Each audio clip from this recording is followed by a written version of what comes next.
Dans une interview accordée à nos confrères de Jeune Afrique numéro 2800, le président gabonais reconnaît l'échec de sa politique de logement. Ali Bongo Ondimba avait, lors de sa campagne en 2009, fait au peuple une forte promesse de 5 000 logements sociaux par an. La population gabonaise, dans sa majorité, vit dans des milieux de haute précarité. Ce projet de logement pour tous suscita beaucoup d'engouement du côté des électeurs. Plusieurs Gabonais économiquement faibles accordèrent leur voix au candidat du PDG, le parti au pouvoir.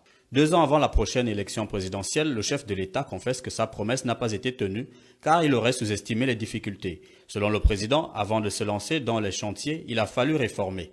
Des réformes qui visiblement ont pris 5 années de son septennat et qui ont retardé la construction des logements sociaux tant attendus. Dans les discussions, cette déclaration apparaît comme un lourd paradoxe car tout semblait prêt pour faire reculer la pauvreté au Gabon avant 2016. Étude sur la précarité réalisée par le cabinet McKinsey, constitution d'un gouvernement contre la pauvreté, signature du pacte social, organisation des assises sociales, tout un ensemble d'indicateurs que cette interview exclusive renvoie dans le doute.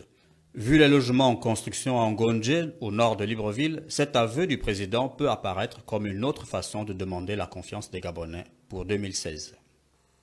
Dans une interview accordée à nos confrères de Jeune Afrique numéro 2800, le président gabonais reconnaît l'échec de sa politique de logement. Ali Bongo Ondimba avait, lors de sa campagne en 2009, fait au peuple une forte promesse de 5 000 logements sociaux par an. La population gabonaise, dans sa majorité, vit dans des milieux de haute précarité. Ce projet de logement pour tous suscita beaucoup d'engouement du côté des électeurs. Plusieurs Gabonais économiquement faibles accordèrent leur voix au candidat du PDG, le parti au pouvoir. 2 ans avant la prochaine élection présidentielle, le chef de l'État confesse que sa promesse n'a pas été tenue